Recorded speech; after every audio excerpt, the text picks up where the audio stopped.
I'm Liyana Hassanel, and this is Nightline, the top stories. Another high-ranking armed forces officer arrested by MACC. And at least 32 people killed after crane falls on a passenger train in Thailand.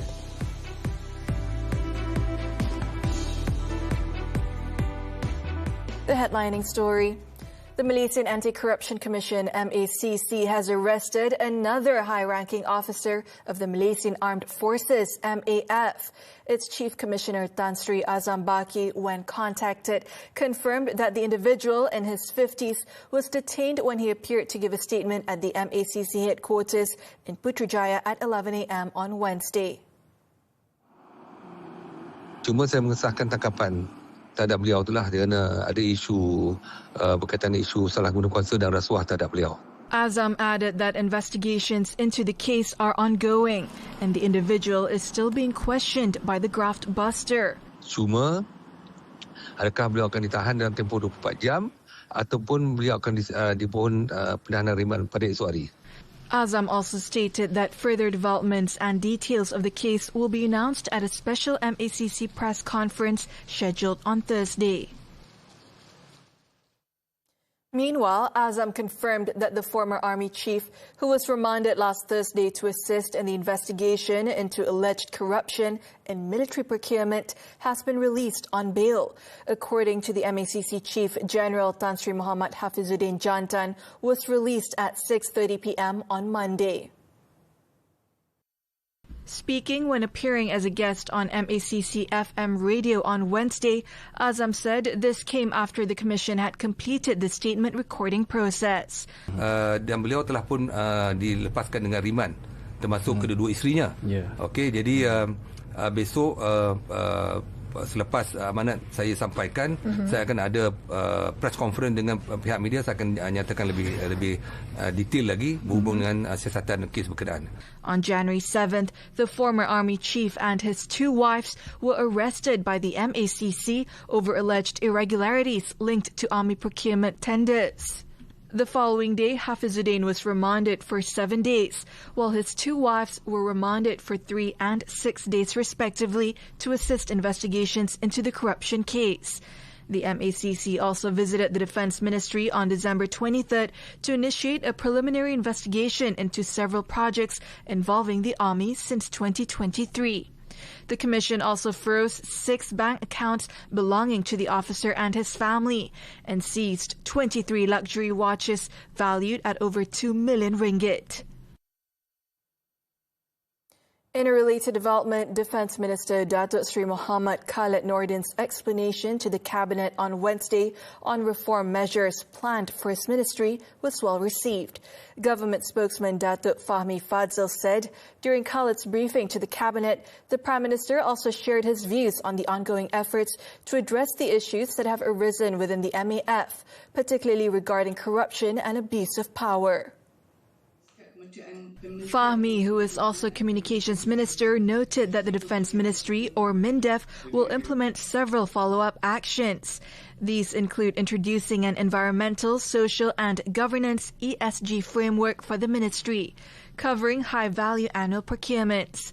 The initiative is seen as vital to ensure that MINDEF's procurement processes are conducted with greater transparency, accountability and integrity. Jadi dalam hal ini akan ada tindakan susulan termasuk melibatkan Kementerian Digital dan Jabatan Digital Negara khususnya untuk membantu proses pendigitalan beberapa proses perolehan supaya kita ada proses yang lebih terus, yang lebih accountable, yang lebih bertanggungjawab dan mengurangkan kejadian ataupun kebarangkalian masalah ketirisan. On Monday, Khalid stated that his ministry will implement a major overhaul of its anti-corruption plan this year to combat corruption and all forms of abuse of power within the national defense system, particularly in the armed forces. A husband and wife were found dead with serious injuries at a house in Taman Mutiara, Sri Aman, Sarawak on Wednesday. The victims were identified as a 45-year-old school headmaster based in Lubuk Antu and his 44-year-old wife who worked as a nurse. Their bodies were reportedly discovered by their child after they failed to emerge from their bedroom. Sarawak Police Commissioner Datuk Muhammad Zainal Abdullah said police received a public report regarding the unconscious couple at 6:55 a.m. A team from the Sri Aman District Police Headquarters and medical officers from the Sri Aman Hospital were immediately dispatched to the scene. Muhammad Zainal said that initial examinations confirmed that both victims had died at the scene. The case is being investigated for murder. The motive and cause of the incident are still under investigation, with efforts underway to gather evidence and record witness statements. And when contacted, the Sarawak Police Commissioner said there were no signs of a break-in or robbery at the victim's house. Siasatan awal kita mendapati tiada kesan pecah rumah dan juga tiada barang-barang berharga yang hilang, dan kejadian ini pula berlaku di awal pagi, yang mana ketika itu anak-anak mangsa pun berada di rumah dan hanya menyadari kejadian ini apabila mereka bangun daripada tidur. The family of first-year law student Ria Kartandal, who suffered multiple skull fractures and bleeding in the brain in Monday's blast at Help University in Kuala Lumpur, says she is a fighter and a tough cookie. The 19-year-old underwent a procedure to determine the need for surgery after being brought unconscious to the Kuala Lumpur hospital. The victim's father, Ravin Singh, who was met at the hospital, said his daughter showed a positive reaction to the treatment process when the pressure on the brain reduced significantly. She doesn't require any surgery as of now. And we're just hoping for the best. They have reduced the sedation. And next process, we're just following the process, right? So now we'll try to become more alert, come out of the unconscious state. Ravin said Ria was monitored at all times and received full support from the medical team. Ria's mother, Manijit Karjasal, meanwhile, described her eldest child as a loving and a tough cookie. She's a loving girl. She's a fighter. She loves her family, her friends. She's very giving, very caring. And she will do anything for anyone.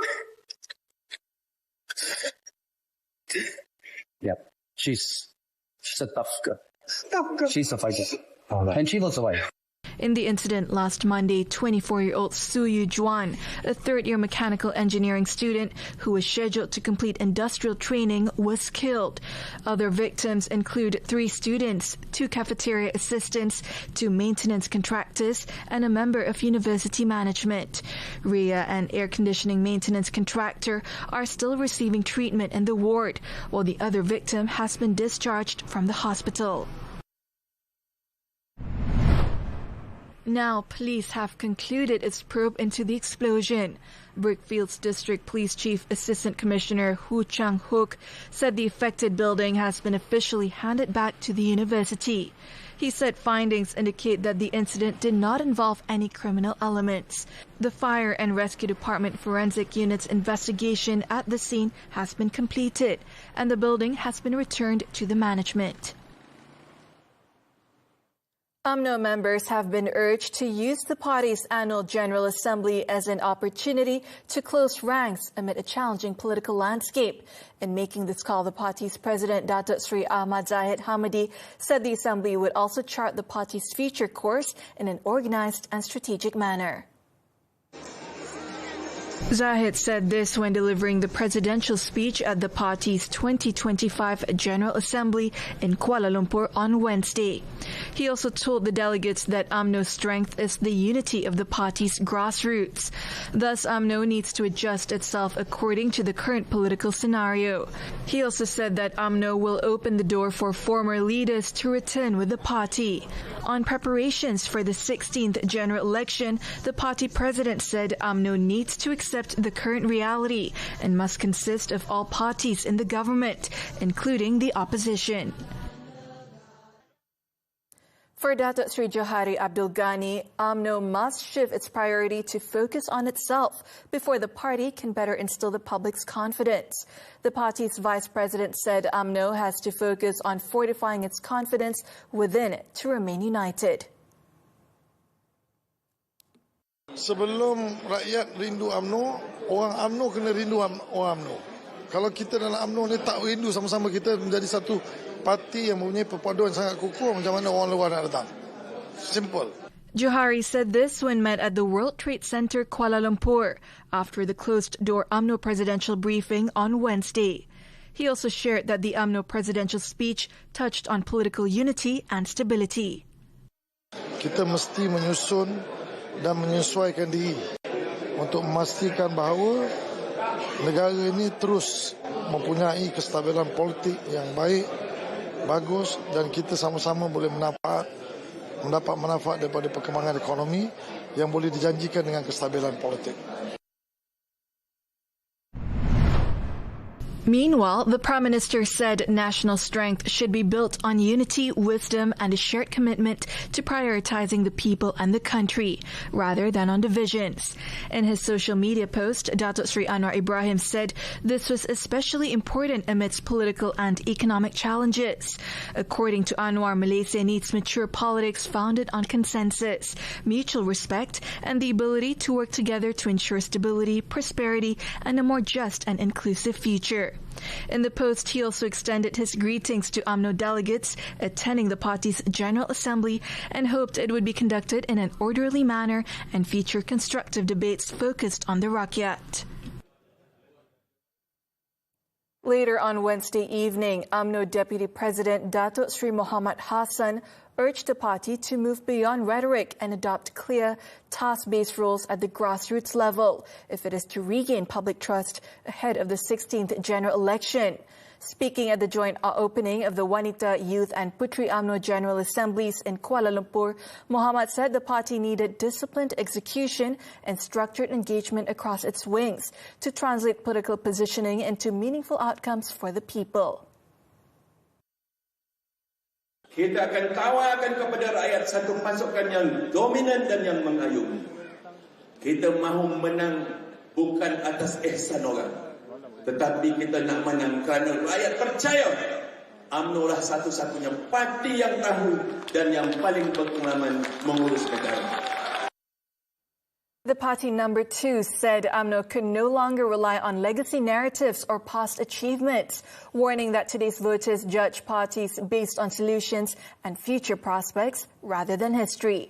Muhammad also urged party members to return to their respective branches with discipline, unity, and a renewed focus on delivery, saying UMNO's recovery depended on its ability to adapt, organize, and execute. The Wanita, Youth and Puteri UMNO General Assemblies are part of the party's annual General Assembly, which continues until Saturday.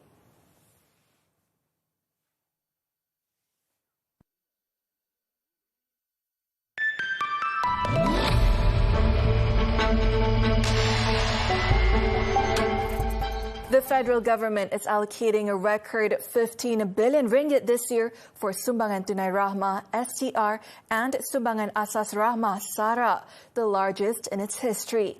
In a statement, the Finance Ministry said the government will begin distributing Phase 1 of the STR for 2026 on January 20th, following the announcement by Prime Minister Datuk Sri Anwar Ibrahim on January 5th. For this phase, 1.1 billion ringgit has been allocated, benefiting 3.7 million households and 1.3 million elderly individuals without partners. Recipients will receive between 100 and 500 ringgit, depending on their eligibility category. The 100 ringgit SARA aid will be credited to all adult citizens aged 18 and above, beginning on February 9th.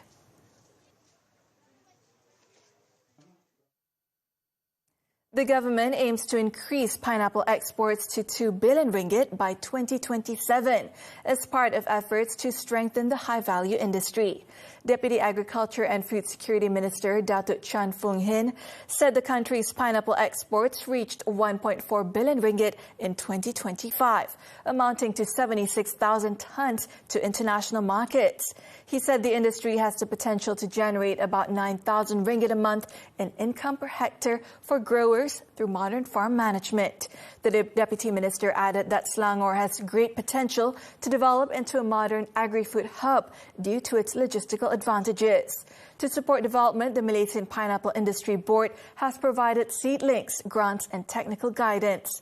He also said that the Selangor government has disbursed 113,300 ringgit to pineapple entrepreneurs, with over 1.2 million ringgit in aid benefiting 38 operators in Hulu Selangor alone.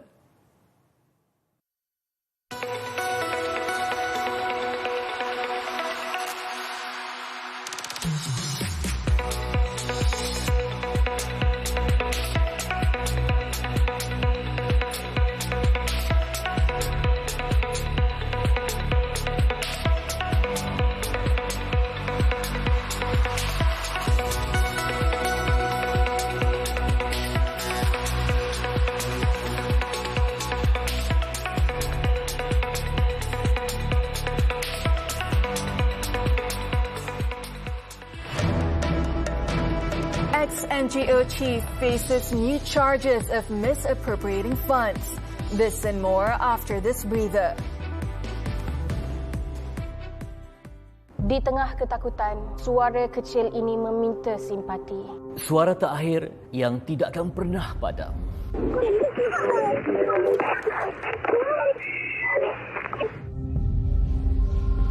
Ini adalah kekejaman yang menghapuskan suara kecilnya. Ini adalah pertanyaan kepada dunia. Di manakah hati dan nurani? انت شو اسم العيلة؟ شو اسمك الكامل؟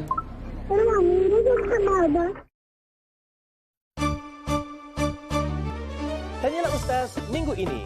Isnin 5 wasiat Muslim. Selasa fiqh muamalat riba. Rabu Khaybar ya Yahud. Khamis Talhah bin Ubaidillah. Jumaat Mi'raj antara logik dan iman. Sabtu Rahlah Ketuhanan. Ahad sebaik-baik ibadah. Tanyalah Ustaz biar tahu jangan keliru di TV3 dan TV9. Stream juga melalui Tonton.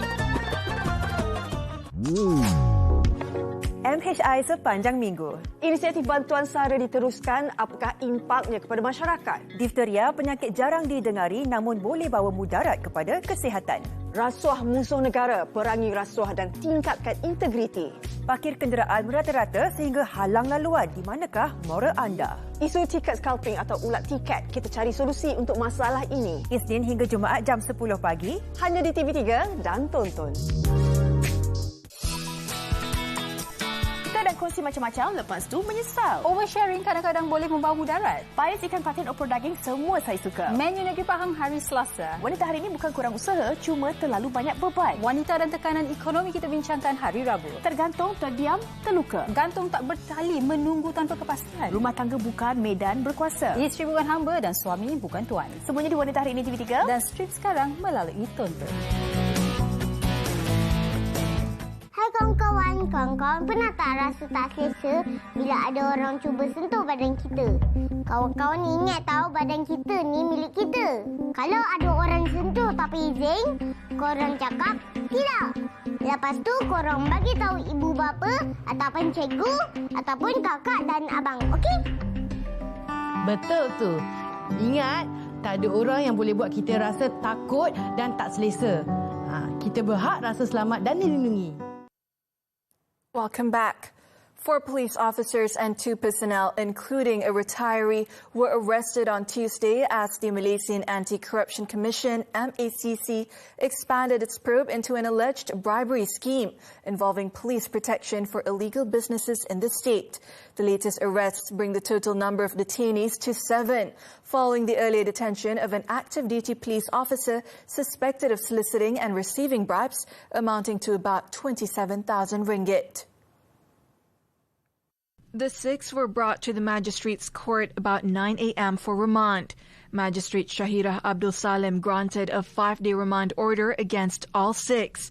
Sources said the 6 newly arrested include 4 assistant superintendents of police, 1 sergeant and 1 retired sergeant, aged between their 40s and 60s. They were detained between 11 a.m. and 5 p.m. on Tuesday after giving their statements at the Pulau Pinang MACC office. Their arrests were a follow-up to the earlier arrest of an ASP on Monday. Initial investigation into the latest arrests revealed the six had allegedly solicited and received bribes totaling more than 150,000 ringgit between 2016 and 2021 in return for not taking enforcement action against entertainment outlets, massage parlors, and illegal gambling activities. The case is being investigated under the MACC Act 2009. In Perak, former Pertubuhan Kebajikan Serantau Muslim Chairman Muhammad Hakim Muhammad Noor was slapped with fresh embezzlement charges at the Ipoh Sessions Court on Wednesday. The new charges comprise 10 counts of misappropriating humanitarian aid donations amounting to more than 631,000 ringgit. The 39-year-old accused pleaded not guilty to all charges before Judge Muir Sulaiman Ahmad Tarmizi. The offences were allegedly committed between January 2018 and December 2021 at 3 bank branches in Ipoh, Batu Gajah and Sri Iskandar. The charge under Section 403 of the Penal Code carries a prison sentence of up to 5 years, whipping, and a fine upon conviction. The judge allowed the case to be transferred and tried jointly in Malacca, following an application by the prosecution. On Tuesday, Hakim was charged at the Ayakura Sessions Court with 6 counts of misappropriating more than 576,000 ringgit in humanitarian funds. The day before, he claimed trial at the Kuala Lumpur Sessions Court to similar charges involving 207,000 ringgit. Aaron Chia Wuyik through to second round. The details when Nightline returns.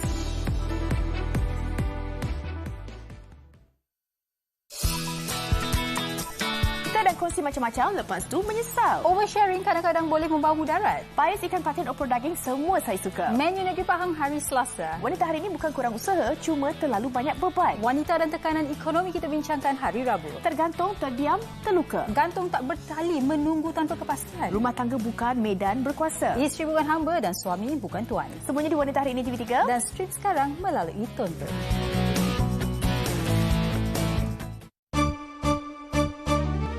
Tanyalah Ustaz minggu ini, Isnin 5 Wasiat Muslim, Selasa Fiqh Muamalat Riba, Rabu Khaybar Ya Yahud, Khamis Talhah bin Ubaidillah, Jumaat Mi'raj antara logik dan iman, Sabtu Rahlah Ketuhanan, Ahad Sebaik-baik ibadah. Tanyalah Ustaz biar tahu jangan keliru di TV3 dan TV9. Stream juga melalui Tonton. MHI sepanjang minggu. Inisiatif bantuan sara diteruskan. Apakah impaknya kepada masyarakat? Difteria penyakit jarang didengari namun boleh bawa mudarat kepada kesihatan. Rasuah musuh negara, perangi rasuah dan tingkatkan integriti. Parkir kenderaan merata-rata sehingga halang laluan. Di manakah moral anda? Isu tiket scalping atau ulat tiket, kita cari solusi untuk masalah ini. Isnin hingga Jumaat jam 10 pagi. Hanya di TV3 dan Tonton. Adik-adik dah bersedia? Kerana dunia kartun akan meletup.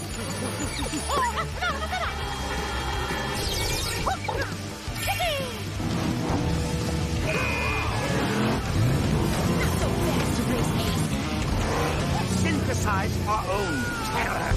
Max Steel. With Team Turbo. Go! Cepat-cepat. Jom tonton sekarang. The foreign front. The death toll from a tragic crash involving an express train in Thailand has risen to 32 as of Wednesday night. At least 66 other passengers were injured, with more than 7 were in critical condition. The accident took place at around 9:40 a.m. local time in the Sikyo district of Nakhon Ratchasima province, 230 kilometers northeast of Bangkok, on a train from the capital bound for Ubon Ratchathani province. Transport Minister Pipat Ratchakit Prakarn said in a statement that there were 195 people on board, and those killed were in 2 of the 3 carriages hit by the crane. He added that the crane was working on a high-speed rail project when it collapsed and hit the passing train, causing it to derail and briefly catch fire. Rescue teams rushed to the scene and launched a rescue operation, while dozens of injured people were moved to nearby hospitals. Thai Prime Minister Anutin Charnvirakul has called for someone to be punished and held accountable for the incident. While the cause of the accident remains unclear, Anutin said he believed it could be due to a few factors, likely related to negligence. He pointed out that the project had experienced several incidents before, citing a tunnel collapse about a year ago. Meanwhile, no Malaysians were involved in the deadly train crane mishap. This was confirmed by Malaysia's ambassador to Thailand, Datuk Wan Zaidi Wan Abdullah. Ya, kita dah berhubung dengan pelbagai pihak daripada Thailand, termasuk pihak polis dan pihak hospital untuk mengesahkan bahkan mereka mengeluarkan senarai dalam bahasa Thailand mengenai nama-nama mangsa yang terlibat. Setakat ini tidak ada rakyat Malaysia yang terlibat dalam kemalangan tersebut. Donald Trump said Iran's leaders should show humanity in dealing with the mass demonstrations sweeping the country, as he warned Tehran the U.S. would take very strong action if it started hanging protesters. The U.S. president also stressed that America's next moves would depend on whether Iran proceeded to execute protesters. You don't want to see what's happening in Iran happen. And, you know, if they want to have protests, that's one thing. When they start killing thousands of people, and now you're telling me about hanging, we'll see how that works out for them. It's not going to work out good. Trump's push to actively support protesters in Iran, possibly with military strikes, would represent a far bolder and riskier move. Any attack aimed at unseating the leadership of one of America's strategic foes would potentially upend the Middle East. Earlier, Iran's judiciary chief Gholam Hossein Mohseni Ejei has demanded swift legal action against those involved in the protests. He said protesters who attacked people and security forces, places and buildings, and committed terrorist acts should definitely be given priority for trial and punishment. He added that authorities were planning to hold open trials for some of the main figures involved in recent unrest, with proceedings accessible to the media.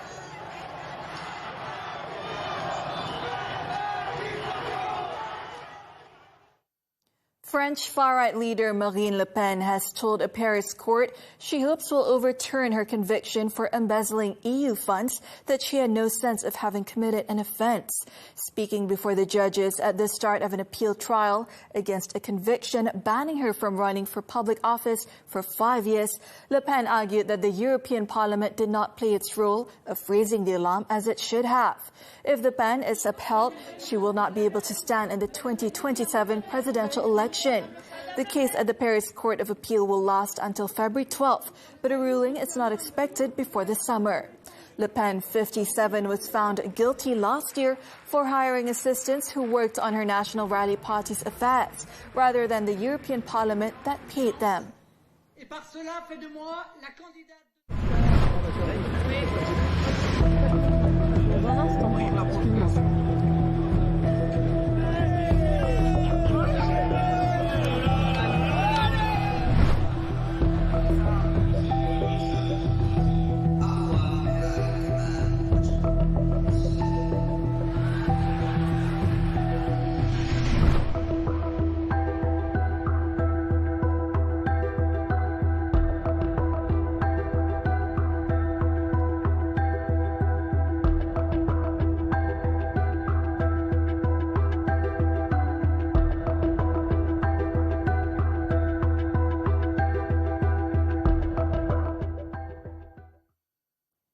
Switching to sports, badminton, the 2026 India Open. National top men's doubles Aaron Chia, So Woo-yik put the disappointment of narrowly missing out last week's Malaysia Open behind them to march into the second round on Wednesday. Also joining them were another national men's duo and defending champions Gozafei Nur Izzuddin Rumsani, as well as top women's doubles Buletin and Tina. Aaron and Woo-yik made quick progress after junior pair Aaron Tai and Kang Kai-shing conceded the match midway through the second game due to a backache sustained by Aaron, with the two-time Olympic bronze medalists holding an 11-6 lead. The second seeds had earlier taken the opening game 21-12. Aaron Woo-yik will next face Japan's Takumi Nomura, Yuichi Shimogami for a place in the quarterfinals. In the mixed doubles event, world champions Chen Tang-ji, To Yi-wei admitted they are struggling for confidence after a shock first-round exit on Wednesday. The world number 3 lost 16-21, 19-21 to China's world number 16, Shengxing Zhang Qi. Earlier, Malaysia's challenge in the men's singles ended after Justin Ha and Leong Junhao were knocked out in the first round. World number 39 Justin lost 17-21, 15-21 to China's Lu Guangzhou in 42 minutes. World number 23 Junhao, meanwhile, retired during the second game against Japan's Yushi Tanaka. Junhao struggled from the start, losing the first game 5-21. He was trailing 3-8 in the second when he called for the match referee and retired. Turning to football, the Super League. 4 more matches were played on Wednesday night. Kuala Lumpur City FC suffered a 1-0 home defeat to Penang FC, while Melaka FC beat PDRM FC 2-0. Selangor FC recorded a narrow 1-0 win over Negeri Sembilan FC. At the Sultan Ibrahim Stadium, Johor Darul Ta'zim claimed a 2-1 win over Kuching City FC. The visitors took a shock lead late in the first half through Scott Woods. Despite playing with 10 men, JDT drew level in the 57th minute when Nacho Mendes volleyed home Manuel Hidalgo's blocked effort before Budson De Silva completed the comeback for the Southern Tigers 7 minutes later, sealing a 2-1 win.